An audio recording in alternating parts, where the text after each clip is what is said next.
Continuando con el tema de medios continuos sólidos, hoy vamos a estudiar lo siguiente. Vamos a continuar nuestro estudio de la ley de Hooke, llevando ese estudio a un caso más general que el que hemos estudiado hasta ahora. De paso van a aparecer unos módulos de elasticidad adicionales a los que ya hemos venido revisando, y al final vamos a revisar algunos ejemplos y nos vamos a concentrar en particular en el ejemplo de elementos sometidos a carga axial. Entonces, hasta ahora hemos estado desarrollando un modelo matemático para representar el comportamiento mecánico de sólidos. El modelo que hemos estado desarrollando está basado en una ecuación constitutiva que es la ley de Hooke. Ustedes saben que al decir ecuación constitutiva está implícito que no es válida para cualquier continuo, sino que es válida para ciertos continuos en particular, y entonces la aplicabilidad de esa ley de Hooke y la aplicabilidad de este modelo matemático depende del tipo de continuo que estemos analizando. Nosotros nos hemos limitado al estudio de continuos sólidos cuyo comportamiento es elástico lineal, cuyo comportamiento mecánico, quiero decir, es elástico lineal. Y a esos sólidos que obedecen la ley de Hooke los hemos llamado sólidos hookeanos. Pero hasta ahora solamente hemos revisado algunos casos particulares de la ley de Hooke. Por ejemplo, comenzamos revisando el caso uniaxial y luego revisamos el caso en el cual el continuo estaba sometido únicamente a esfuerzos normales en una dirección. Hasta ahora solamente hemos revisado unos casos particulares de la ley de Hooke. Lo que queremos hacer hoy es avanzar hacia un caso más general. Entonces, en el caso más general, la ley de Hooke se puede escribir así. Recuerden que nosotros habíamos escrito para el caso uniaxial la ley de Hooke diciendo que sigma, siendo sigma un esfuerzo normal, era igual al módulo de Young por la deformación longitudinal. Esto en el caso uniaxial. La forma de la expresión 3,4 es esta misma. Lo que tenemos a la izquierda son esfuerzos y a la derecha tenemos unas constantes y unas deformaciones. La forma es la misma, pero es más general que esto que acabo de escribir, porque aquí ya no estamos hablando de un esfuerzo en una dirección únicamente, sino que estamos hablando del tensor de esfuerzos. SIJ aquí es el tensor de esfuerzos. Epsilon sub km es el tensor de deformaciones. O sea, todo esto que está escrito acá son tensores de esfuerzos, de deformaciones, y ya no tenemos una constante como en el caso uniaxial, que solamente teníamos el módulo de Young, sino que lo que tenemos es un tensor de constantes elásticas. Ustedes saben que el tensor de esfuerzos es un tensor de 9 componentes. Es un tensor de segundo orden que tiene 3 por 3 componentes. El tensor de deformaciones, epsilon km, también es un tensor de segundo orden, también tiene 3 por 3 componentes, entonces tiene 9 componentes. Este tensor de constantes elásticas, este tensor de coeficientes elásticas, es un tensor de cuarto orden.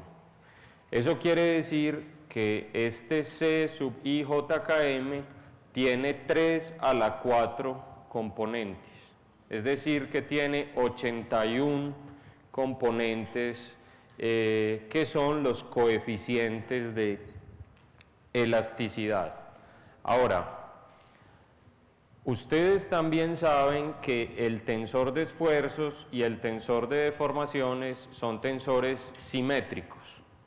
Entonces, aunque el tensor de esfuerzos y el tensor de deformaciones tengan 9 componentes, solamente puede haber 6 componentes distintas, ¿cierto? Yo puedo tener distintas las 3 componentes de la diagonal principal y las 3 componentes que están por encima de la diagonal principal son iguales a las que están por debajo. Entonces, en estos tensores de esfuerzos o de deformaciones, yo solamente puedo tener 6 componentes distintas.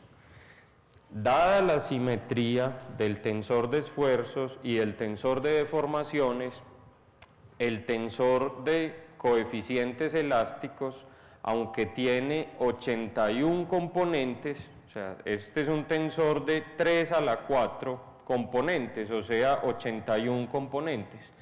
De esas 81 componentes que tiene este tensor, solamente puede haber 36 componentes distintas, o sea, como máximo necesitaríamos 36 componentes diferentes. ¿Qué quiere decir eso? Que en el caso general que representa esta ecuación, la ley de Hooke así escrita, es posible que para estudiar el comportamiento de un sólido y para establecer la relación entre esfuerzos y deformaciones, necesitemos caracterizar el material con 36 coeficientes elásticos diferentes. O sea, valores como por ejemplo el valor del módulo de Young, el coeficiente de Poisson y otros 34. O sea, en el caso más general podríamos llegar a necesitar 36 números para caracterizar completamente el comportamiento elástico de uno de esos sólidos que obedecen esta ley de Hooke. Ahora, entonces, ¿qué es lo que representan esos coeficientes? O sea, ¿qué era lo que representaba el módulo de Young en el caso uniaxial? Físicamente dijimos que ese módulo de Young tenía que ver con la facilidad o dificultad que ofrecía el material para deformarse, ¿cierto? Un módulo de Young muy grande quiere decir que se necesitan esfuerzos muy grandes para causar deformaciones, para causar una deformación relativamente pequeña. Entonces, ese módulo de Young tiene que ver con las propiedades elásticas del material. De la misma manera, las 36 componentes como máximo diferentes que puede tener este tensor de coeficientes elásticos representan las propiedades elásticas del material. Son una caracterización del material. Entonces, esos valores en principio van a depender del tipo de material. Una cosa serán esos valores para el acero, otra cosa serán esos valores para el concreto, una pieza de madera, dependiendo del tipo de madera, otros metales como aluminio, cobre, etc. Entonces, en principio esos valores van a depender del material. De esos 36 posibles, nosotros ya conocemos 2, que los acabo de mencionar. O sea, de todos esos coeficientes elásticos que puede haber, nosotros conocemos ya 2. Este que se llama el módulo de Young, ese es uno de esos posibles coeficientes, y este que se llama razón o coeficiente de Poisson. Y miren que tiene que ver con el comportamiento elástico del material. Puede haber otros. En esta clase vamos a ver que aparecen otros coeficientes elásticos. Ahora, además del material, además del tipo de material, ¿de qué pueden depender esos coeficientes? ¿De qué pueden depender esos coeficientes? ¿Ustedes qué se imaginan? ¿Qué les dice la intuición? Si toman una pieza de acero y la empiezan a calentar mucho, ¿Será que el comportamiento elástico de ese material muy caliente será el mismo del comportamiento elástico de ese material a temperatura ambiente, digamos? ¿Qué intuyen ustedes? Intuimos que no, ¿cierto? De hecho, llega un punto en el que si un metal se calienta mucho, hasta se funde, ¿cierto? Hasta deja de ser un sólido, en algún punto hasta se vuelve un fluido. Entonces, el comportamiento elástico de los materiales, en el caso más general, también depende de la temperatura, ¿cierto? Puede depender de la temperatura. Entonces, esos coeficientes podrían ser una función de temperatura, una función de la temperatura, o tener alguna dependencia de la temperatura. Ahora, es muy común en los casos de ingeniería que analizamos en este contexto, o en los casos en los que se va a aplicar este modelo matemático, se puede aplicar, asumir condiciones que son adiabáticas e isotérmicas. ¿Recuerdan el significado de esas palabras? Condiciones adiabáticas e isotérmicas. Es muy común asumir eso. ¿Qué significa asumir condiciones adiabáticas? Significa asumir una situación en la cual el material ni gana ni pierde calor, ¿cierto? Condiciones adiabáticas, asumir condiciones adiabáticas significa asumir que el material no está ganando ni perdiendo calor, y asumir condiciones isotérmicas significa asumir que la temperatura se mantiene constante, ¿cierto? En muchos casos de ingeniería esa suposición es válida. Como una simplificación, porque no quiere decir que la temperatura no cambie. Por ejemplo, esta estructura está sometida a cambios de temperatura en el ambiente, ¿cierto? Estos sólidos con los que está construido este edificio están sometidos a cambios de temperatura ambiente, y en el día la temperatura cambia, ¿cierto? Pero cambia en un rango de valores tan estrecho que no afecta el comportamiento elástico de los materiales, ¿cierto? No lo alcanza a afectar. Entonces, cuando la situación es de ese tipo, tal vez sea válido suponer condiciones isotérmicas y condiciones adiabáticas. Habrá casos en los cuales no sea así. Eso hay que tenerlo en cuenta, ¿cierto? Nosotros no vamos a estudiar esas dependencias, pero lo que quiero es que lo tengan presente, que eso puede suceder en un caso de la realidad y le corresponde a uno evaluar si eso es importante. Incluso esos valores de esos coeficientes pueden llegar a depender o verse afectados por efectos relacionados con la tasa de deformación. ¿Qué quiere decir esto? Hay materiales que no se comportan de la misma manera si se deforman rápido que si se deforman despacio, digamos. O sea, hay materiales en los cuales el comportamiento elástico también depende de la tasa de deformación. Entonces, no solo interesa el valor de la deformación, sino la tasa a la cual se dio esa deformación. Cuando ese sea el caso, pues los coeficientes que caracterizan el comportamiento elástico del material también van a depender de la tasa de deformación. Y eso, digamos, complica el modelo matemático que estamos desarrollando. Nosotros aquí no vamos a considerar ninguna de esas dependencias, solo lo vamos a enunciar. Ahora, eso es, las suposiciones que estamos haciendo se aplican en muchísimos casos. De hecho, son más comunes los casos en los cuales asumimos condiciones adiabáticas, isotérmicas e independencia de la tasa de deformación. En la mayoría de los casos comunes de ingeniería eso es así. En otros casos más especiales habrá que tener en cuenta estas consideraciones.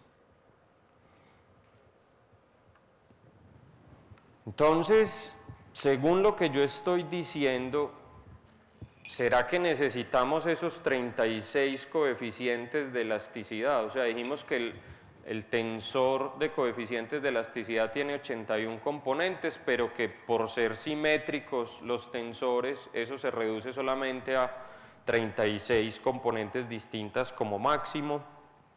¿Y será que eso significa que para yo estudiar el comportamiento elástico de un sólido hookeano, porque esto es la ley de Hooke, siempre necesito 36 coeficientes de elasticidad? ¿Ustedes qué intuyen?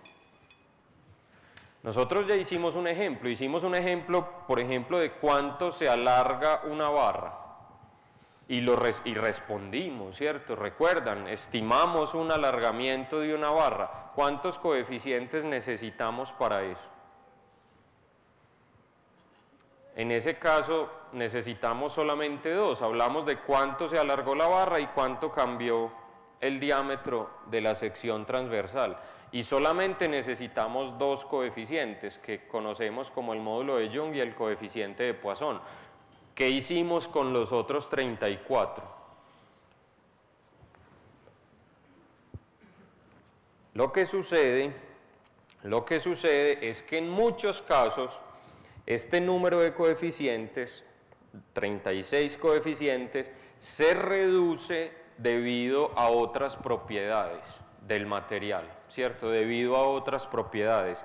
La mayor reducción de todas se obtiene cuando el material es isótropo con respecto a sus propiedades elásticas, es decir, que las propiedades elásticas del material son independientes de la dirección que uno considere.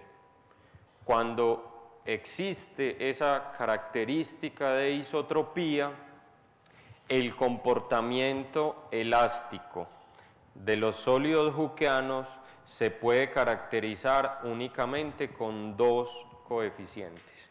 O sea, estos 36 coeficientes se reducen a solamente 2, y esa es una reducción muy importante, porque pasar de tener que trabajar con un tensor que tiene 36 componentes distintas a requerir solamente 2 coeficientes para representar el comportamiento del material es una reducción muy grande, y en términos matemáticos y numéricos significa una simplificación muy grande. Ahora, recuerden que nosotros estamos limitando nuestro estudio a esos materiales, o sea, esa es una suposición importante acá, además de todas las otras que hemos enunciado. Estamos estudiando sólidos, hookeanos, isótropos. Siendo así, de acuerdo con lo que acabo de decir, solamente necesitamos 2 coeficientes de elasticidad, o sea, bastan 2 coeficientes para caracterizar el comportamiento elástico del material. ¿Cuáles 2 coeficientes? Por ejemplo, los 2 que ya conocemos, módulo de Young y coeficiente o razón de Poisson, pero pueden ser otros, o sea, no siempre se usan estos 2 coeficientes. Lo único que estoy diciendo es que de todos esos 36 coeficientes que podría haber, yo solo necesito 2, ¿cierto? ¿A qué se debe conceptualmente esa diferencia? Miren, en un material que no sea isótropo, puede que yo necesite hablar, supongamos, de un módulo de Young diferente en cada dirección. Entonces, un único valor del módulo de Young no sería suficiente, porque no habría isotropía. Si no hay isotropía, yo no necesito un valor del módulo de Young, sino varios, y no un valor del coeficiente de Poisson, sino varios. Y eso complica el problema. En cambio, si hay isotropía, un solo valor del módulo de Young caracteriza esa propiedad a la que se refiere el módulo de Young en el material en cualquier dirección que se considere. Entonces, un único valor es suficiente. Entonces, esto es muy importante, ¿cierto? En sólidos hookeanos isótropos bastan 2 coeficientes de elasticidad. Hay muchos problemas de ingeniería con sólidos hookeanos inclusive en los que la condición de isotropía no se cumple. Entonces habría que estudiar el caso de materiales anisótropos, pero ese no es tema de este curso. Pero algunos de ustedes seguramente estudiarán temas de esos en cursos posteriores. Acá nos vamos a limitar al caso en el que el material es isótropo. En ese caso, la ecuación 3,4, es decir, la ecuación en la que está relacionado el tensor de esfuerzos con el tensor de deformaciones a través del tensor de coeficientes, se reduce a esta expresión. En esta expresión, noten en principio que no aparece un tensor de coeficientes, sino que aparecen únicamente dos constantes, dos coeficientes que todavía no hemos definido. Estos no son ni el módulo de Young ni el coeficiente de Poisson, son diferentes. Uno lo escribimos como lambda y otro lo escribimos como g. Ya vamos a ver qué es eso, pero necesitamos entender bien esta expresión. Vamos a tratar de entender bien esta expresión 3,5, que en el fondo, ¿qué es? La ley de Hooke.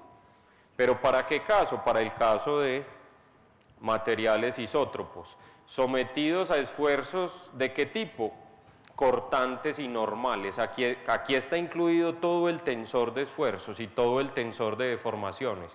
Entonces están deformaciones cortantes, esfuerzos cortantes y normales y deformaciones angulares y longitudinales. Aquí están todo el tensor de esfuerzos y todo el tensor de deformaciones. Entonces, definamos las cosas que aparecen ahí. Este lambda lo vamos a conocer como constante de Lamé. Ese es otro coeficiente de elasticidad. Este nombre es por un matemático francés que la introdujo, que se llamaba Gabriel Lamé. Entonces vamos a llamarla constante de Lamé, aunque a veces puede que ustedes la encuentren como primera constante de Lamé. O sea, es común que llamen a este lambda primera constante de Lamé y a este g segunda constante de Lamé, ¿cierto? Pero nosotros vamos a usar el lenguaje más común en el contexto de ingeniería. Entonces, cuando digamos constante de Lamé, nos vamos a referir específicamente a lambda. Y a g no la vamos a llamar segunda constante de Lamé, sino que lo vamos a llamar módulo de rigidez o módulo de cortante. Así se conoce comúnmente en el contexto de ingeniería, sobre todo. Entonces, lambda y g son dos coeficientes elásticos, los que hemos dicho se necesitan para representar el comportamiento de estos materiales. La ecuación está escrita en notación indicial, entonces este epsilon sub kk representa la suma de las componentes longitudinales del tensor de deformaciones. Epsilon kk es la suma de esos valores. Delta sub ij se conoce como el delta de Kronecker, otro matemático que lo introdujo, y simplemente tiene un valor que es 1 o 0 dependiendo de si I y J son iguales. Si I es igual a J, ese delta de Kronecker es 1, y si I es diferente de J, ese delta de Kronecker es 0. Eso es todo. Entonces, en esta ecuación 3,5, esta que tenemos acá, se resumen todas las ecuaciones que hemos estudiado hasta ahora en esta unidad. Todas las ecuaciones que hemos visto, las que dedujimos en clases anteriores, las del caso uniaxial, la relación de Poisson, la ley de Hooke para el continuo sometido a esfuerzos en 3 dimensiones, pero únicamente normales. Todo eso está contenido en esta única ecuación. O sea, esta es una generalización muy importante. Ahora, yo quiero que veamos cómo es que esa ecuación contiene a las demás que hemos visto. Entonces, para ver eso, ustedes seguramente intuyen que lo que hay que hacer es expandir esta ecuación. Si uno la expande y empieza a jugar con ella, va a descubrir que ahí están todas las ecuaciones que hemos visto hasta ahora. Entonces, expandamos una componente o dos de esta ecuación y ustedes van a terminar de hacer el ejercicio después. Entonces, por ejemplo, para el caso en que I y J sean iguales a 1, esta ecuación conduciría a S11 igual. ¿Cuánto es el delta de Kronecker en ese caso? Si es igual a J, el delta es 1, entonces aquí me va a quedar lambda, epsilon kk es la suma de estas componentes y más 2g epsilon 1, 1. Esta es una de las ecuaciones que están contenidas ahí. Y si por ejemplo I es igual a 1 y J es igual a 2, ¿cómo queda esta expresión? En ese caso, ¿cuánto es el delta de Kronecker? 0, entonces ese primer término es 0 y aquí solamente queda 2g por epsilon 1, 2. Y así sucesivamente. Ustedes expandan, obtengan las otras 4 ecuaciones de ahí y obtienen estas 6 ecuaciones. O sea, al expandir esa ecuación obtienen estas 6 expresiones. Esta y esta fueron las dos que acabamos de obtener simplemente. Entonces esa ecuación contiene todas estas. ¿Qué forma tienen esas ecuaciones? Mírenlas. A la izquierda tenemos esfuerzos y a la derecha tenemos deformaciones y tenemos unas constantes elásticas. Miren que estas ecuaciones son, digamos, parte importante de la respuesta a la pregunta central de esta unidad.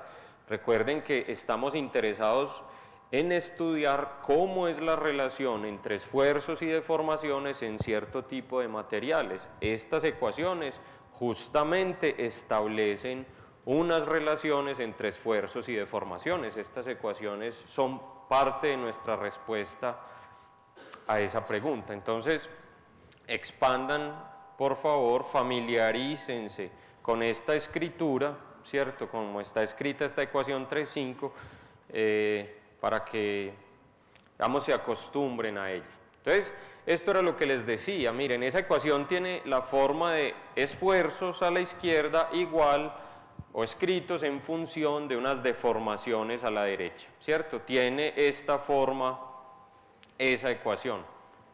Pero resulta que a veces uno necesita la forma inversa de esa ecuación. O sea, a veces uno lo que quiere es, dadas unas deformaciones, saber cuáles son los esfuerzos asociados con esas deformaciones. Por ejemplo, hay técnicas de diseño de edificios, por ejemplo, que se basan en una u otra idea. Es decir, hay métodos de diseño de edificios en los que los ingenieros estiman cuáles son los esfuerzos que va a haber en la estructura y con esos esfuerzos calculan las deformaciones y evalúan si los esfuerzos y las deformaciones son admisibles, ¿cierto? Y a veces lo hacen en el sentido contrario, es decir, a veces lo que hacen no es calcular las deformaciones en principio, calcular los esfuerzos en principio, sino calcular o imaginarse las deformaciones que va a sufrir ese edificio.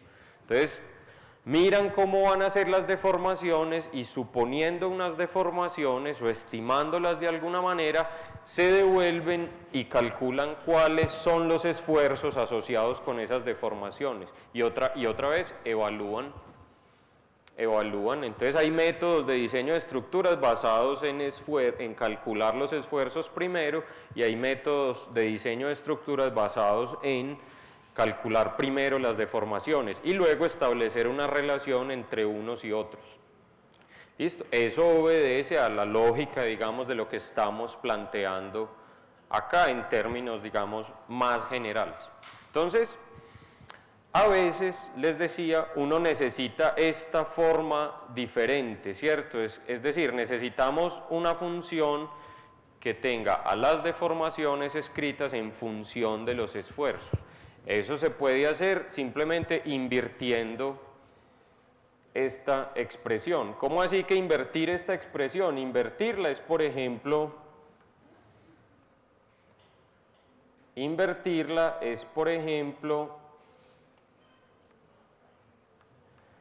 de cualquiera de estas, digamos esta, yo despejo simplemente las deformaciones, o sea, de ahí se ve que epsilon 1, 2 es igual a 1 sobre 2g por ese 1, 2, ¿cierto? De esta que señalé acá. Simplemente, o sea, esto es las deformaciones escritas en función de los esfuerzos y una constante, un coeficiente de elasticidad. Ahora, para los esfuerzos cortantes y las deformaciones angulares, digamos que la función se invierte inmediatamente de las tres de abajo. Para los esfuerzos normales, lo que hay que hacer es tomar estas tres primeras ecuaciones y resolverlas para epsilon 1, 1, epsilon 2, 2, epsilon 3, 3, como si esas fueran las incógnitas. Entonces, de esas tres ecuaciones de arriba se pueden resolver simultáneamente y despejar de ahí epsilon 1, 1, epsilon 2, 2 y epsilon 3, 3. Eso para invertir la función. Haciendo eso, o sea, resolviendo estas tres primeras, se obtiene estas tres ecuaciones que están acá, que ya las conocíamos. Esas tres ecuaciones les resultan familiares. A esas tres ecuaciones habíamos llegado la clase anterior. Esas tres ecuaciones las dedujimos considerando un elemento de continuo, un paralelepípedo sometido a esfuerzos normales en un sistema tridimensional, ¿cierto? En 3 dimensiones. Esas tres ecuaciones se obtienen de las anteriores. Entonces miren que están contenidas en el modelo general, en la ecuación 3.5, lo que les decía ahorita. Esa ecuación 3.5 contiene todas las ecuaciones que hemos visto hasta ahora. Entonces esta es la forma inversa de esa ecuación en la que tenemos las deformaciones en función de los esfuerzos y en función de unos coeficientes de elasticidad. Ahora, noten lo siguiente. ¿Qué hice yo? ¿Qué se me hicieron lambda y g, por ejemplo?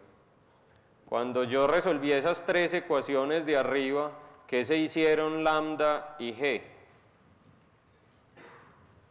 Porque esto está escrito en términos del módulo de Young y el coeficiente de Poisson. Eso es así porque el módulo de Young y el coeficiente de Poisson se pueden escribir en términos de los otros dos coeficientes. O sea, aquí está implícito que existen estas relaciones entre el módulo de Young, el coeficiente de Poisson, la constante de Lamé y el módulo de rigidez. Entonces, el problema es solamente laborioso, pero no tiene, digamos, nada más que unas operaciones matemáticas. Es solamente cuestión de resolver esas tres ecuaciones, reescribirlas, reorganizando, redefiniendo estas constantes, se obtienen estas tres ecuaciones que ya conocíamos con antelación. Ahora, estas 6 ecuaciones que ven acá, estas 6 ecuaciones también son muy importantes, pero quiero que miremos una de estas de abajo, porque estas tres primeras ya las conocíamos. Miremos una de estas de abajo, por ejemplo esta. ¿Qué forma tiene esta ecuación? ¿Qué forma tiene? O sea, ¿qué es esto? Esto es una deformación. ¿Esto es una deformación de qué tipo? Angular, ¿cierto? Y esto es un esfuerzo ¿de qué tipo? Cortante. ¿Y qué es todo esto?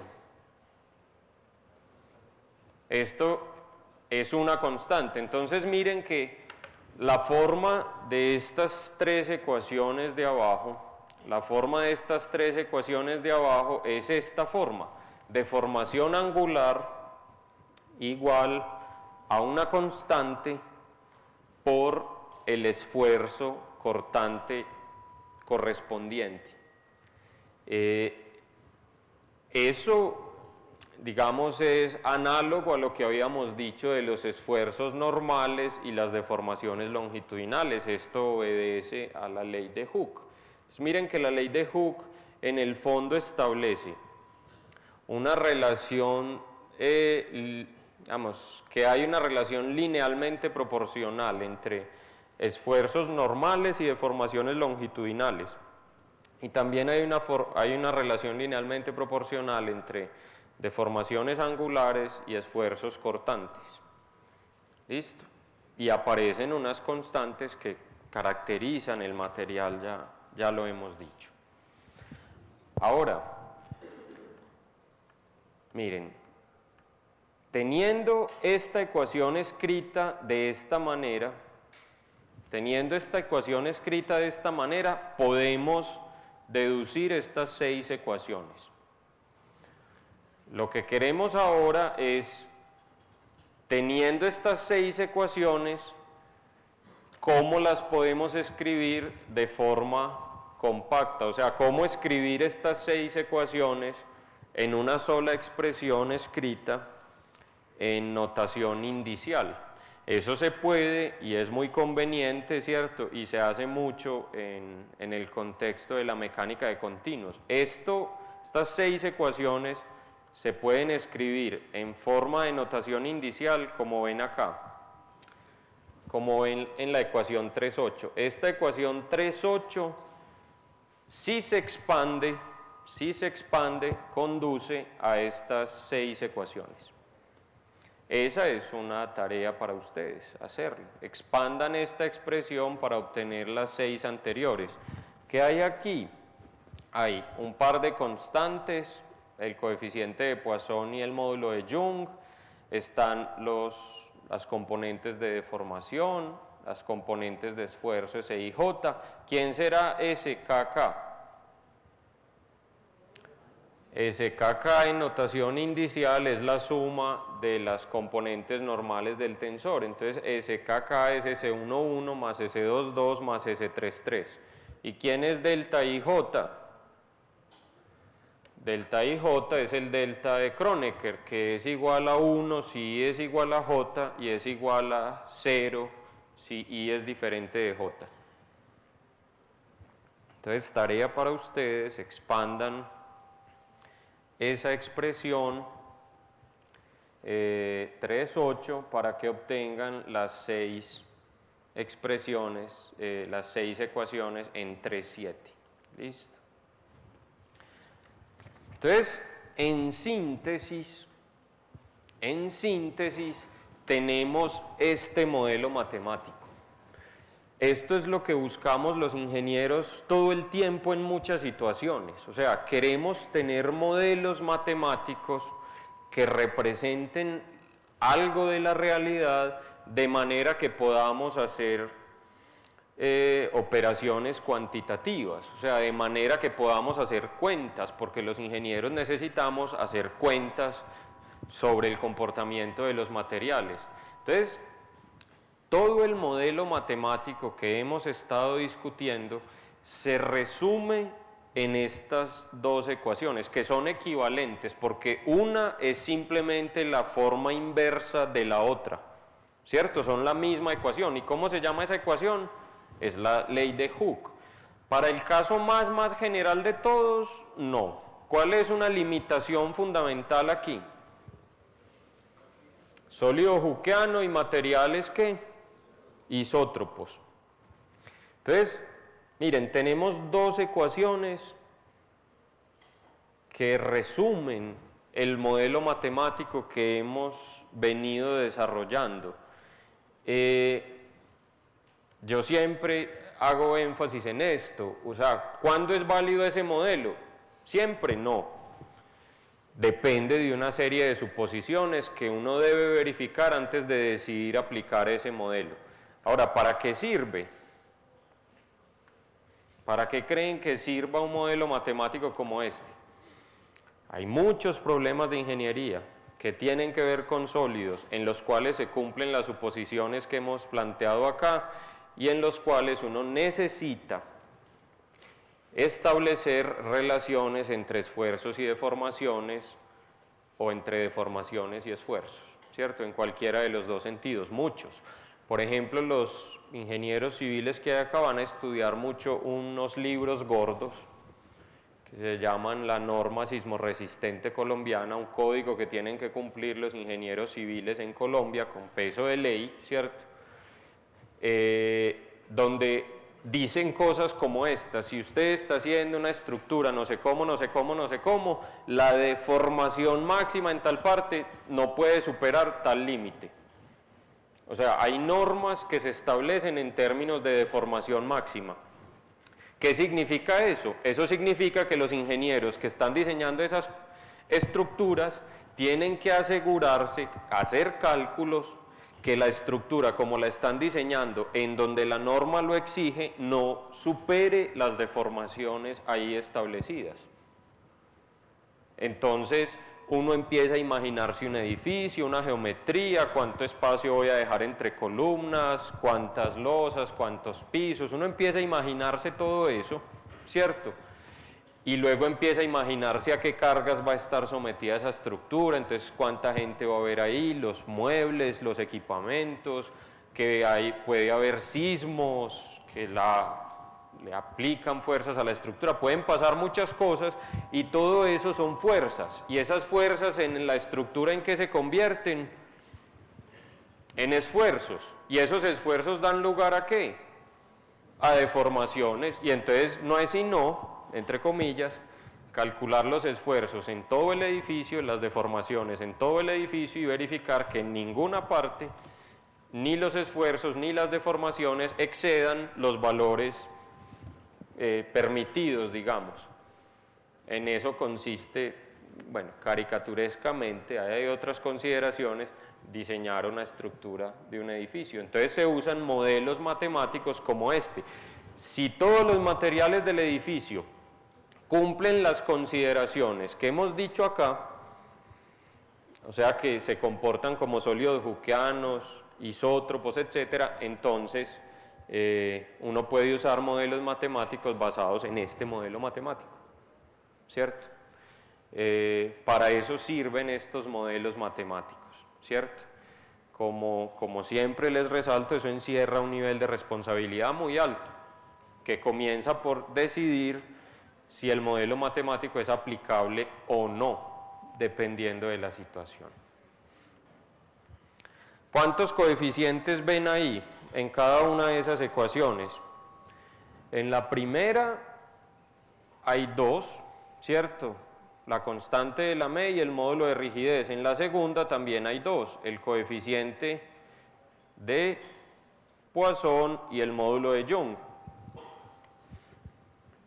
Eso es lo que habíamos dicho, que bastan dos coeficientes de elasticidad para caracterizar el comportamiento mecánico de estos materiales que estamos estudiando. Pueden ser estos dos, lambda y g, o pueden ser nu y e, ¿cierto? Dos coeficientes bastan. Es más, ¿cuáles son entonces los que se requieren? ¿Siempre se requieren lambda y g o siempre se requieren nu y e? No, en realidad lo que pasa es que se requieren dos coeficientes cualesquiera, porque conocidos dos de esos coeficientes, los demás se pueden determinar. O sea, si yo conozco nu y e en un material y lo que necesito es lambda y g, los puedo calcular. Y viceversa, si yo lo que conozco es lambda y g y lo que necesito es nu y e, los puedo calcular. Todos esos coeficientes están interrelacionados. Por ejemplo, miren estas relaciones, hay muchas relaciones. Estas son algunas, estas son relaciones entre esos coeficientes. Entonces miren que si yo conozco nu y g puedo calcular e, si conozco lambda y g puedo calcular nu, etcétera, etcétera. E incluso aquí introduje uno nuevo que no había mencionado hasta ahora, que es K. Este K se conoce como módulo de compresibilidad.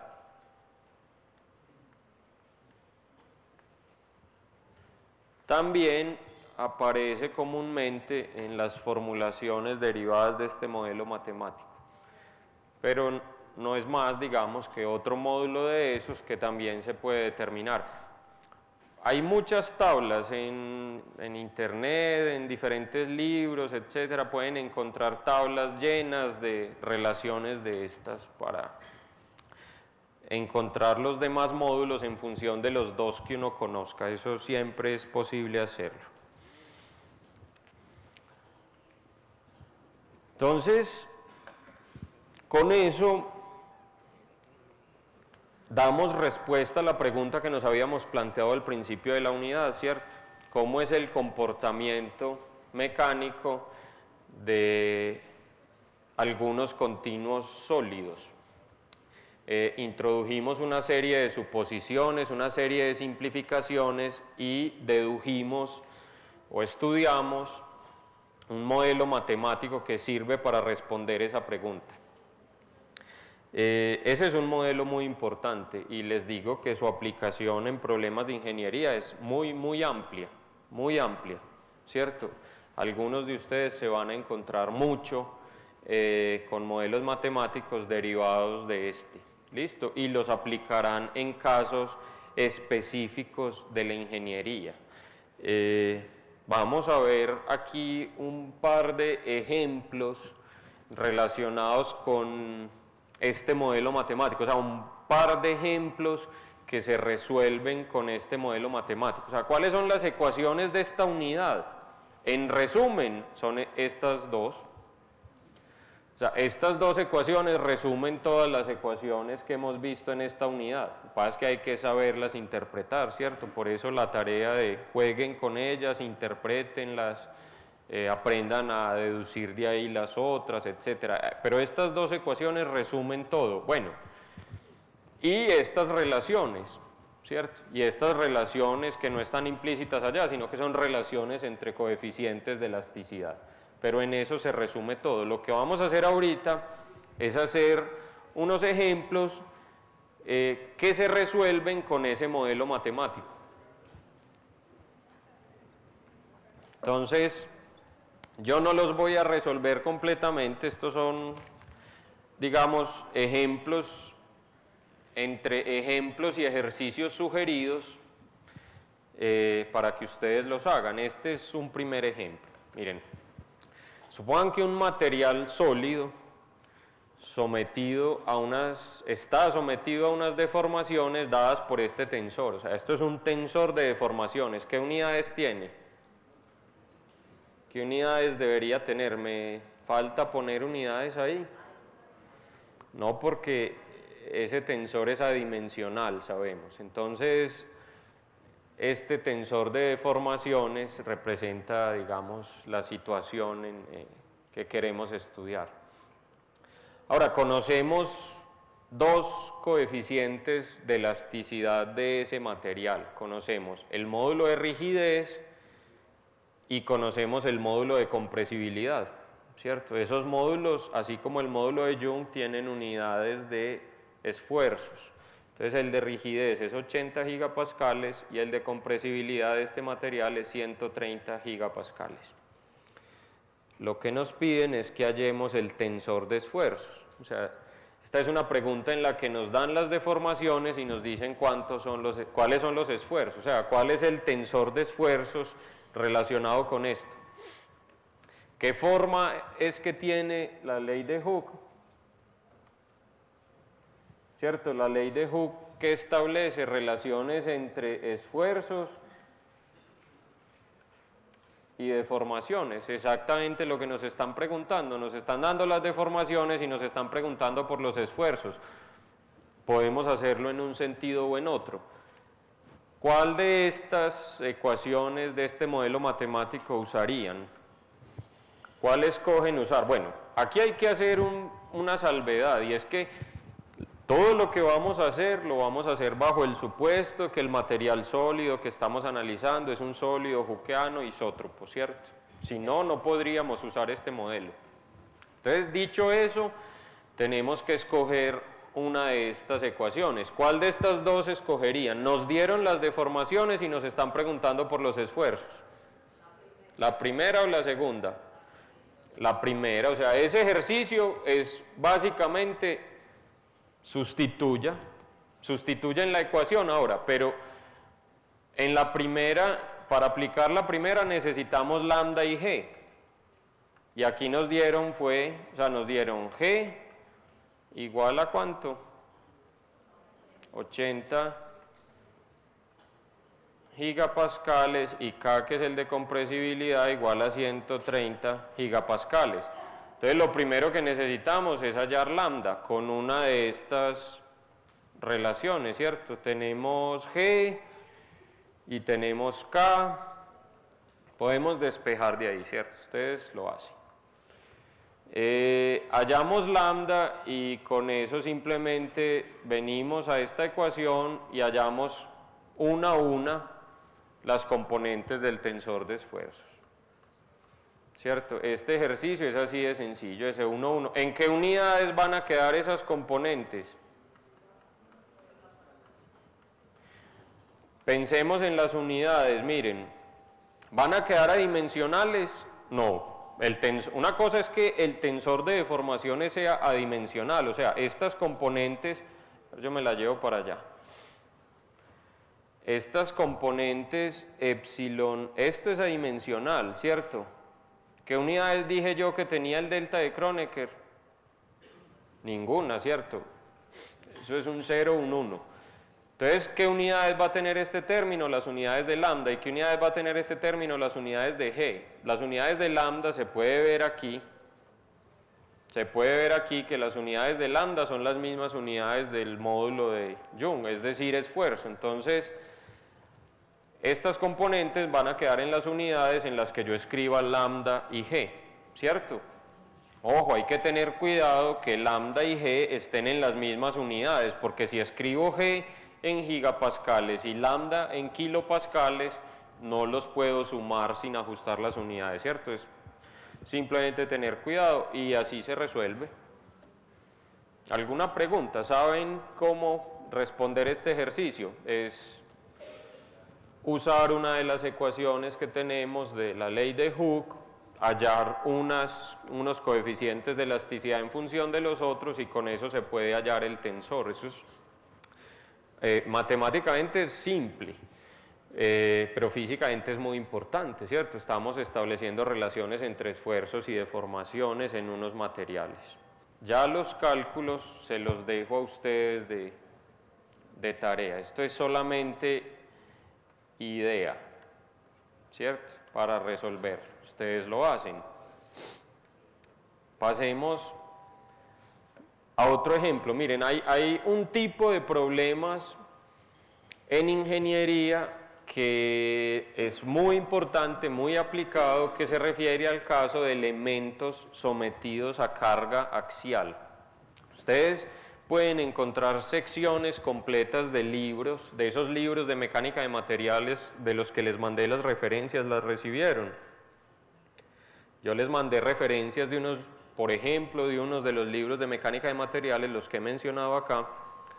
En libros como esos se encuentran secciones completas dedicadas al caso de carga axial. ¿Qué son elementos sometidos a carga axial? Cuando se dice elementos, se refiere a elementos de continuo, cuerpos hechos de continuos sólidos, que muchas veces llamamos elementos estructurales, porque hacen parte de estructuras. Esta barra que ven acá podría hacer parte de un edificio, o podría ser parte de una máquina, ¿cierto? Los ingenieros mecánicos también estudian temas como estos que estamos tratando acá. Esto podría ser parte de una máquina, esto podría ser una barra de un carro, ¿cierto?, de la maquinaria de un carro, y eso no se puede reventar y no se puede alargar más de lo permitido, digamos.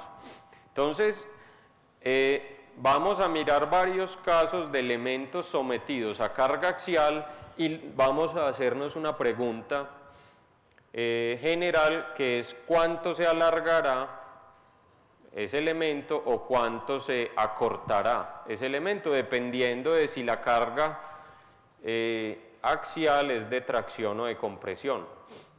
No vamos a considerar otras cargas, o sea, no vamos a considerar casos en los que, por ejemplo, haya una carga por aquí. Eso complica significativamente el problema. Solamente vamos a considerar carga axial, es decir, carga aplicada a lo largo del eje.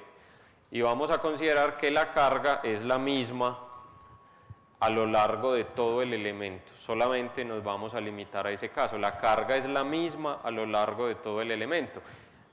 Este ejemplo ya lo resolvimos, ¿cierto? En el ejemplo de la clase anterior encontramos que lo que se va a alargar este elemento, llamemos eso delta L, ¿era cuánto? Esto lo hicimos la clase anterior y nos dio que era P, la carga, por L, la longitud original, sobre A, que es el área de la sección transversal, y sobre E, que es el módulo de Young del material. Eso es el alargamiento. Puede ser positivo o negativo, dependiendo de si la carga es de tracción o compresión. Entonces, este ya lo habíamos hecho en la clase anterior. Eso se alargará el elemento o se acortará. Ahora, puede uno tener este caso.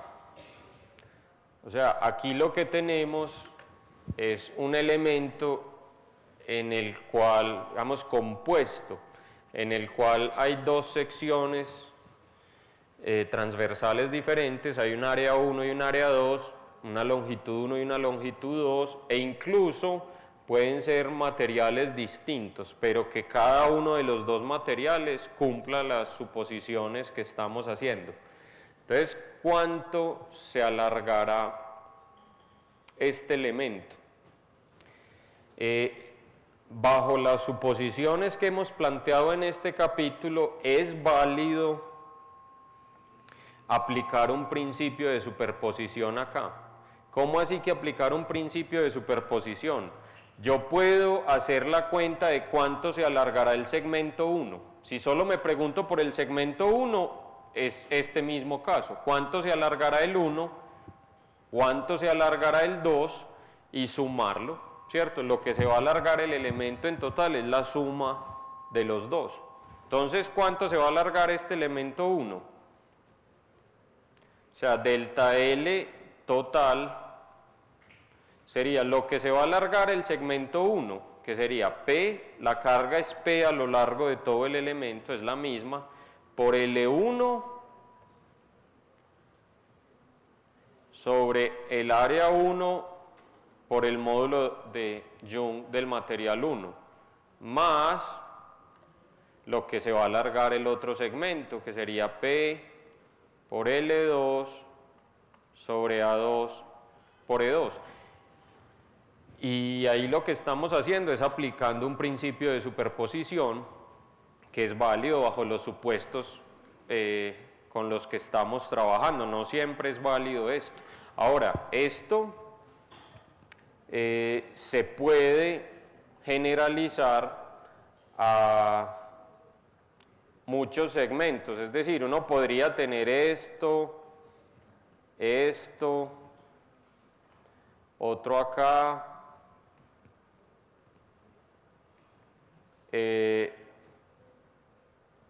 etcétera, ¿cierto? O sea, este es el elemento 1, 2, 3, hasta n por allá. Y si toda esa pieza está sometida a una carga axial, entonces, ¿cuánto se alargará? Sería P, L1, A1 por E1 más P, L2, A2, E2 más así sucesivamente hasta PLN sobre AN n, o sea que delta L uno puede decir es, damos una sumatoria desde igual 1 hasta n de P, ojo que P si no la estamos cambiando, ¿cierto? Podría haber casos, pero esos no los estamos considerando, pero L sí puede cambiar, el área puede cambiar e incluso el material, ojo, siempre y cuando el material no deje de cumplir las suposiciones que requerimos. O sea, ese sería el alargamiento total de todo el conjunto, ¿cierto? Ese sería el alargamiento de todo el conjunto total. ¿Listo? Es aplicar un principio de... Se resuelve aplicando un principio de superposición, simplemente. Hola. Sí, los puse... Ah, sí, aquí, muchas gracias, corrijamos eso. Esto es A1, no, todo está trocado. Voy a llamar a este el 1, E1, A1, y voy a llamar a este el 2, E2, A2. Muchas gracias. ¿Cierto? Ahí está bien. Y así sucesivamente, listo.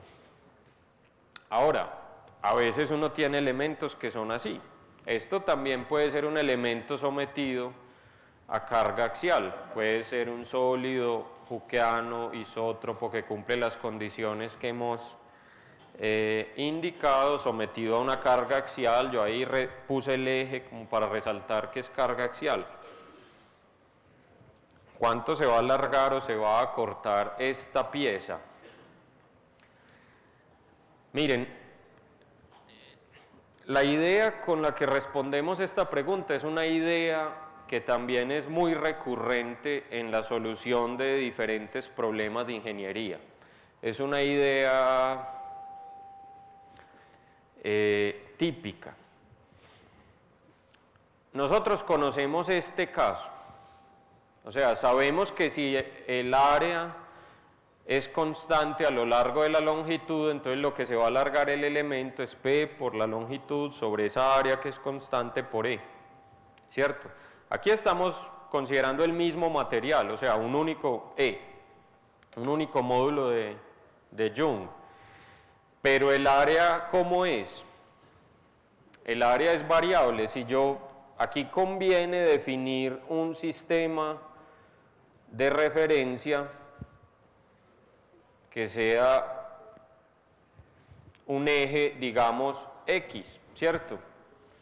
Y supongamos que el elemento va desde X igual a 0 hasta X igual a L, o sea, la longitud total de ese elemento es L. Entonces voy a definir como ese sistema de referencia. Ahora, ¿cómo es aquí el área? ¿Cuál es aquí el problema? ¿Que el área es constante? No, pues hay un pequeño tramo aquí en que es constante, luego se vuelve variable, luego se vuelve constante. O sea, al final de cuentas, el área aquí sería ¿qué? Área función de X, ¿cierto?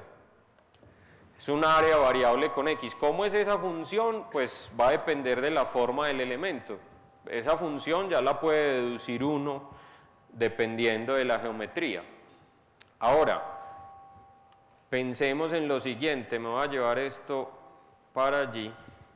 ¿Qué pasa? Y esta es la idea que les digo que es muy aplicable. ¿Qué pasa si yo por aquí hago un pequeño corte? Voy a tratar de hacer una línea recta, bueno, eso es una recta. Voy a hacer un corte aquí, voy a sacar este pedacito. Y ese pedacito voy a hacer zoom además en el pedacito. Ese pedacito tiene una longitud que es infinitesimal, entonces digamos que mide delta X. Y tiene un área de la sección transversal que esa área función de x, ¿cierto? Lo que sea el área aquí en esta posición, ¿cierto? El área aquí en para este valor de x, el área tiene un valor. Ahora, como ese elemento es infinitesimal, ¿cómo creen que es el área a lo largo de ese elemento? ¿Será razonable suponer que en ese pedacito el área es constante? Sí, porque como estoy considerando un elemento infinitesimal, en realidad la variación que tiene esa curva en ese elemento infinitesimal es mínima. Entonces uno puede aproximar esto diciendo que en ese elemento diferencial el área es constante y mide área función de x, lo que mida el área ahí. Entonces, ¿cuánto se alarga este elemento? Digamos que este es el elemento iésimo, ¿cierto? O sea, yo dividí esto en n elementos, entonces el 1, el 2, el 3, el 4, el 5, subdividí todo el elemento en pequeños elementos infinitesimales desde 0 hasta n y este es el iésimo, o sea, cualquiera. ¿Cuánto es el alargamiento de ese iésimo elemento? ¿Cuánto es? Este caso, para ese elemento infinitesimal, es este mismo caso. El área es constante, tengo la longitud, tengo el valor del área, tengo la carga, tengo el módulo de Young. Entonces lo que se alarga ese iésimo elemento es P, que P es la misma en todas partes. L, ¿cuánto mide ese elemento? ¿Cuánto es la longitud de ese elemento? De X. ¿Cuánto es el área ahí? Área, función de X, lo que valga el área ahí. ¿Y cuánto es el módulo de Young ahí? E. Entonces, esto es lo que se alarga ese pequeño elemento. ¿Cuántos elementos tengo yo ahí? Un número muy grande. Entonces, ¿cuánto será el alargamiento total? Ahora la lógica es la misma que acá. ¿Cómo calculamos el alargamiento total acá?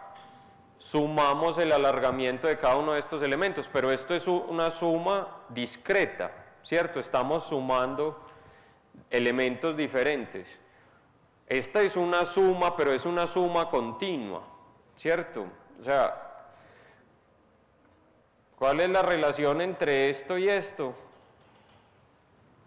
Las dos cosas son sumas, ¿cierto? Entonces, yo puedo decir que delta L total de ese elemento va a ser la suma del alargamiento de cada uno de esos elementos infinitesimales, o sea, de P de X sobre AX por E. ¿Y cómo hago esa suma? Así, con X, ¿desde dónde hasta dónde? Desde 0 hasta L. Este es el alargamiento total de ese elemento. El grado de dificultad para calcular esto va a depender pues, de la forma de la función A, y la forma de esa función A ya va a depender de la geometría específica que tenga el elemento, ¿cierto? Ya es un problema de geometría, o a partir de la geometría más bien se puede deducir la forma de A, pero eso ustedes ya, digamos, lo saben resolver en un caso particular. Estos son, digamos, 3 ejemplos distintos de elementos sometidos a carga axial en los que el modelo matemático que hemos desarrollado hasta ahora nos permite responder cuánto se va a alargar el elemento o cuánto se va a cortar. El cuánto se va a cortar aquí simplemente se resuelve cambiando el sentido de la fuerza, y eso nos va a conducir a encontrar valores delta L negativos que vamos a interpretar como acortamientos, ¿cierto? Acortamientos del elemento.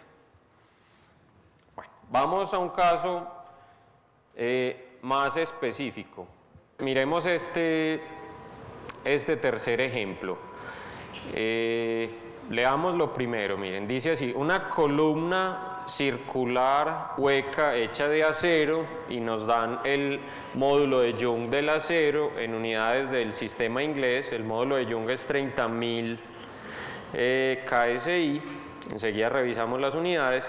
Está sometida a una carga de compresión, además es una carga axial, ¿cierto?, de compresión de 110 kip.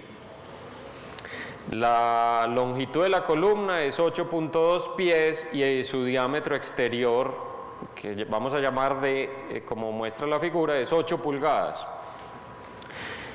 Dice ahí que si el esfuerzo admisible, voy a resaltar eso porque necesitamos entender qué es esfuerzo admisible.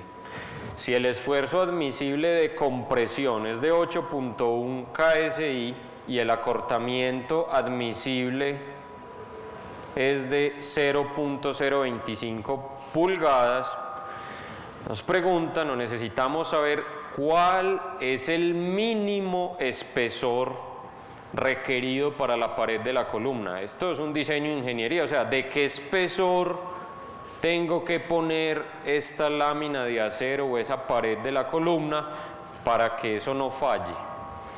¿Cierto? Entonces vamos a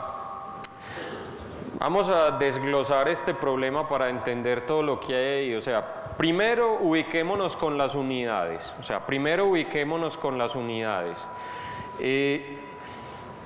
Esto no haría pues parte de la solución estrictamente del problema, esto hace parte más bien del entendimiento del problema. Entonces, ¿en qué unidades es que esperamos que esté el módulo de Young?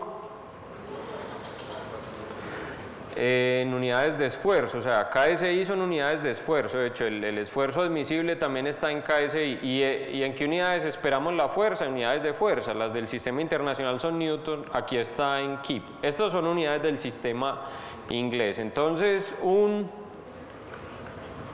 kip es una unidad de fuerza y esto es 1 kilolibra fuerza. O sea, que esos son 1000 libras fuerza. O sea que la carga a la que está sometida esta columna es a 110.000 libras fuerza. Las libras fuerza se interpretan al igual que interpretamos los kilogramos fuerza, ¿cierto? Ahora, ¿qué es un KSI? ¿Qué es una unidad de fuerza? Esto es igual a un kip, o sea, una unidad de fuerza, por pulgada cuadrada, sobre pulgada cuadrada. Un KSI es una unidad de fuerza sobre área, una kilolibra fuerza por pulgada cuadrada, es una unidad de esfuerzo. Y bueno, pues pulgadas y pies son unidades de longitud, esas sí las conocemos. Entonces, una nota sobre unidades. Recuerden que es muy importante tener cuidado con eso. Ahora, segundo, necesitamos entender qué es esto de esfuerzo admisible y acortamiento admisible. Ese es un término son términos comunes en el argot de ingeniería para referirse a lo siguiente. Esfuerzo admisible es el valor máximo de esfuerzo que el material puede soportar sin fallar. O sea, en este problema, si el material en alguna parte queda sometido a un esfuerzo mayor que el admisible, se considera que el material falla, ¿cierto? Si en alguna parte, o sea, vamos a decir que sigma admisible, así lo vamos a llamar, este es el esfuerzo admisible, si en alguna parte, en cualquiera, el esfuerzo es mayor que el esfuerzo admisible, entonces lo que va a pasar es falla y esto es muy peligroso. Esto no puede pasar. Eso sería una falla, ¿cierto? El esfuerzo superó el esfuerzo admisible y los ingenieros diseñamos estas cosas para que no fallen. ¿Y qué es el acortamiento admisible? Pues por la situación como está planteada, ¿qué le va a pasar a esa columna con esa carga de compresión? Se va a cortar. Acortamiento admisible significa que si la columna se acorta más que ese valor, es decir, es más que 0.025 pulgadas, ¿qué ocurre? Falla. Entonces yo tengo que garantizar que lo que se acorta la columna no supere ese valor. Vamos a llamar a ese delta L admisible. Entonces la otra condición es que si delta L supera al delta L admisible, entonces ¿qué pasa? Otra vez falla. ¿Qué tenemos que garantizar? Que no falle. ¿Por cuál de las dos maneras? Por ninguna. O sea, hay que garantizar, o sea, si no falla por el esfuerzo, pero falla por el acortamiento, falló.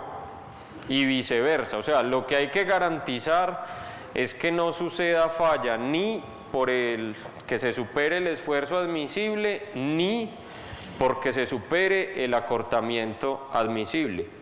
Entonces necesitamos verificar ambas cosas. Entonces, a eso se refiere esfuerzo y acortamiento admisible. Ahora, analicemos la situación. Voy a llevar esta figura para allí, para que analicemos un poco el problema que está ahí. Vamos a hacer como un modelo conceptual de esto, ¿cierto? Un modelo conceptual sería el siguiente. Lo que tenemos es un elemento que es una columna sometido a una carga de compresión axial. O sea, esto está justo en el centro de la columna. Y puse esta de abajo porque es la reacción, ¿cierto? Es porque es la reacción del piso. O sea, aunque en el esquema, digamos, en la foto del problema, la columna está apoyada en el suelo, aquí está, pues, en este esquema conceptual está también la reacción. Entonces, la columna está sometida a esa fuerza de compresión. Ahora, sabemos que la columna es hueca. Sabemos que la columna es hueca y entonces uno podría preguntarse lo siguiente: si esto es hueco y la carga está aplicada acá, pues ¿cómo es eso? ¿Cierto? ¿Cómo está la carga aplicada ahí? Entonces, lo que hay que pensar es que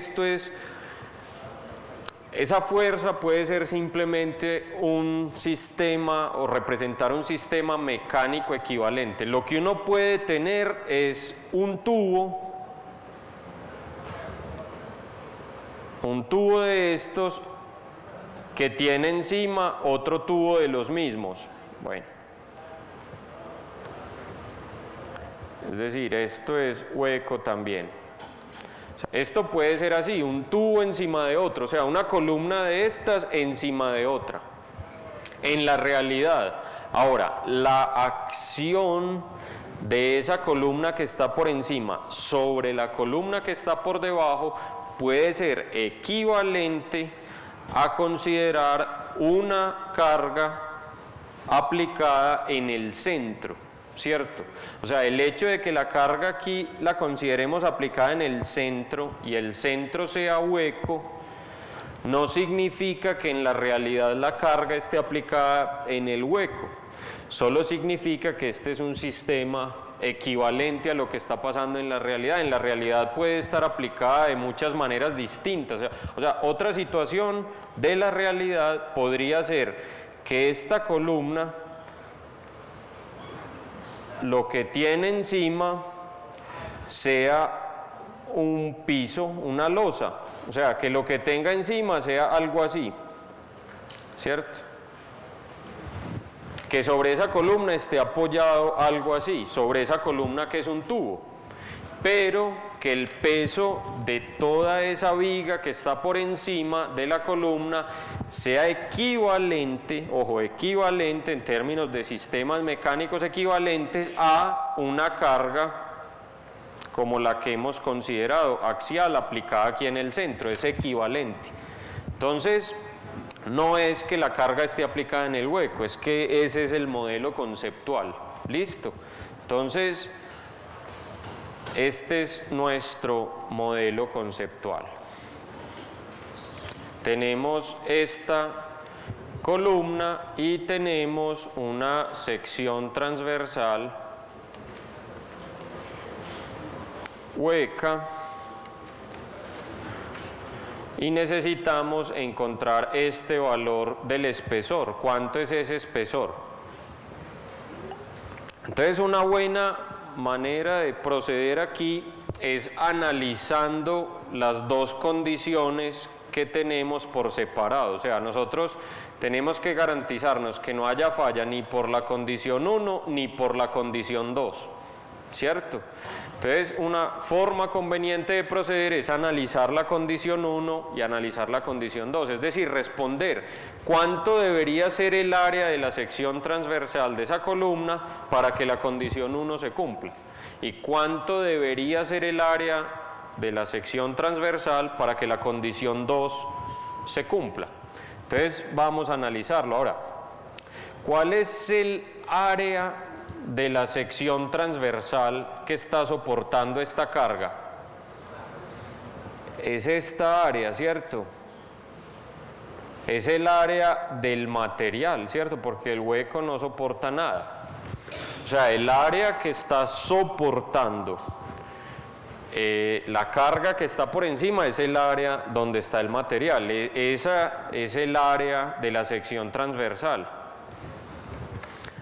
Entonces, teniendo esto en mente, analicemos primero la condición 1. O sea, voy a analizar la condición asociada con el esfuerzo admisible. ¿Cuánto es el esfuerzo en cualquier punto de esta área de la sección transversal en cualquier parte de la columna? ¿Cuánto es el esfuerzo? Suponiendo que en todas partes la carga es P, solamente estamos asumiendo que la carga es P en todas partes. ¿Cuánto es el esfuerzo ahí? Sigma, vamos a llamar ese esfuerzo sigma, un esfuerzo de compresión es igual a ¿qué? P, que es la carga, sobre el área. ¿Cuál área? El área que está soportando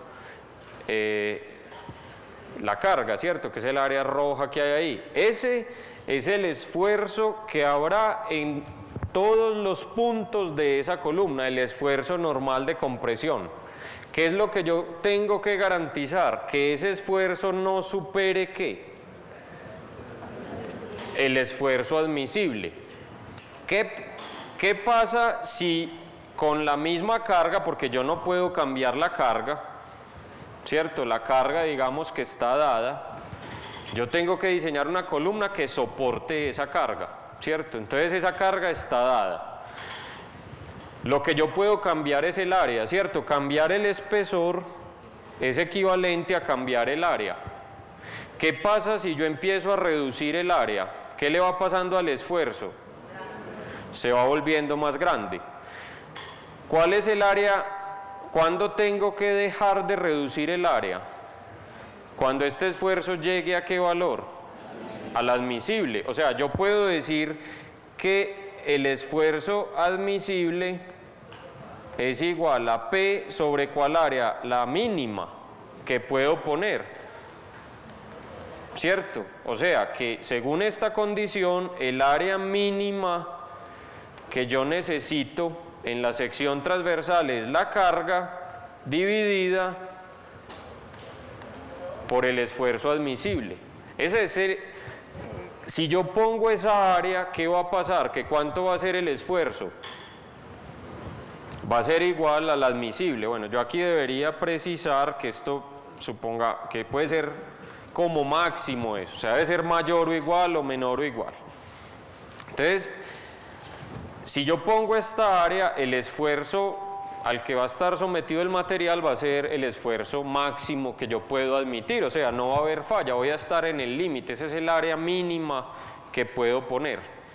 P lo conozco, sigma admisible lo conozco, teniendo cuidado con las unidades, sustituyo, eso sí lo hacen ustedes, ustedes lo resuelven, sustituyan con cuidado, da 13.58 pulgadas cuadradas. Ese es el área mínima que yo puedo poner para que se cumpla la condición del esfuerzo admisible. ¿Debería poner esa? Ya terminé.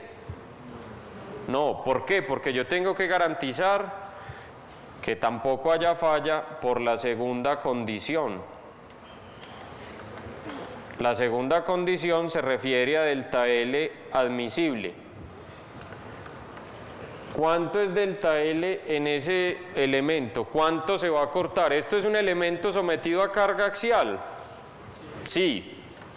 ¿Y cuál de los casos que estudiamos es? Es este caso. En este caso, ¿qué pasa? ¿Cómo es el área de la sección transversal?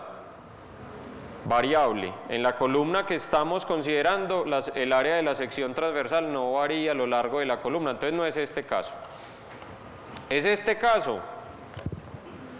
No. ¿Tengo varios segmentos diferentes de la columna? No. ¿Es este caso? Sí, yo en algún momento aquí dije que la sección no podía tener un hueco.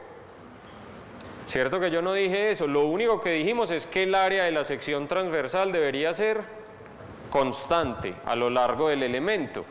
Entonces, delta L es PL sobre AE, en ese caso que estamos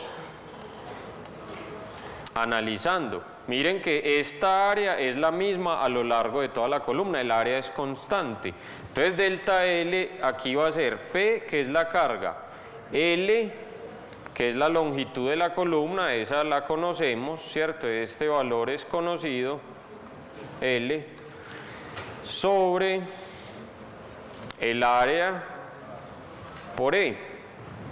Entonces, supongamos que no vamos a cambiar el material, ¿cierto? Tenemos acero de 30.000 KSI de módulo de Young. L lo vamos a cambiar, no, esa es la geometría que se requiere para la columna. P lo vamos a cambiar, no, esa es la carga que tiene que soportar la columna. ¿Podemos cambiar A? Sí, podemos cambiar A cambiando el espesor de la pared de la columna. ¿Cuánto? Si yo empiezo a reducir el espesor de la columna, ¿qué le va pasando a delta L? Aumenta, eso tiene sentido, ¿cierto? Una columna más delgadita se acorta más, se deforma más. ¿Hasta cuándo puedo reducir A? Hasta que delta L sea ¿qué? El máximo, que es el admisible. Entonces yo puedo decir que por este lado el área mínima sería P, L, E sobre delta L admisible. Entonces, para no confundirnos, digámosle a esta área mínima, el área mínima 1, pues coma 1, el área asociada con la condición 1, y digámosle a esta el área mínima coma 2, para indicar que es el área mínima según la condición 2, ¿cierto? P lo conocemos, L lo conocemos, E lo conocemos, delta L lo conocemos, entonces podemos calcular y decir que por este lado el área mínima es 14.43 pulgadas cuadradas. Y por este otro lado era 13.58. Entonces, hagamos aquí como un resumen de eso. Condición 1, o sea, ¿cuánto es el área mínima? 13, voy a poner esta área, voy a poner aquí de una de las unidades, área mínima en pulgadas cuadradas. 13.58, por la condición 2, ¿cuánto nos dio? 14.43. ¿Ustedes qué creen que hace un ingeniero? ¿Entrega las dos respuestas? Ponga una de esas dos. ¿Qué debía hacer uno como ingeniero? Muy peligroso dar esa respuesta, ¿cierto? Imagínense, uno decir, no, ponga cualquiera. Sí se podrá. ¿Cuál hay que poner? Digamos, definitiva. ¿Cuál de las dos hay que poner?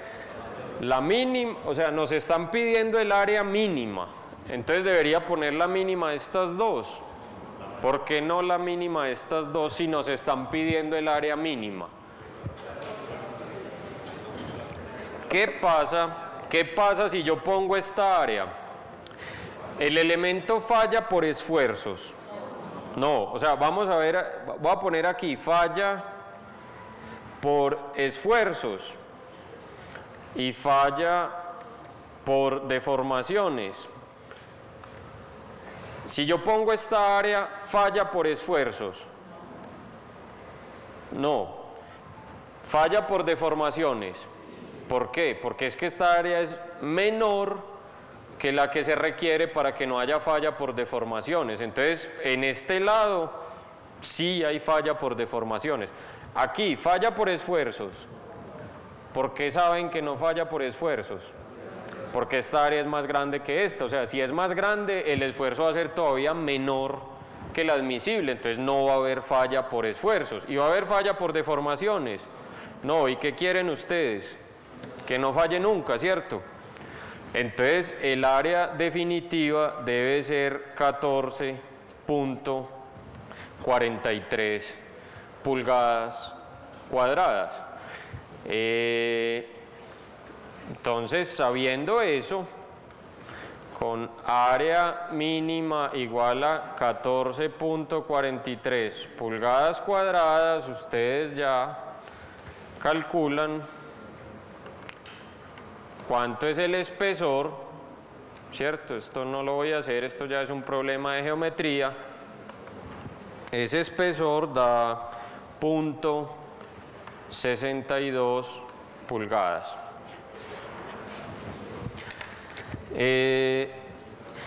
Cuidado con esto hay que resolverlo pensando. No tiene sentido dar los dos espesores. Díganme ustedes qué valor tendría dar los dos espesores como ingenieros. O sea, el espesor puede ser 0.62 o punto no sé qué, resolverlo de las dos áreas mínimas. ¿Eso qué valor tiene en ingeniería? Eso lo que es muy peligroso, ¿cierto?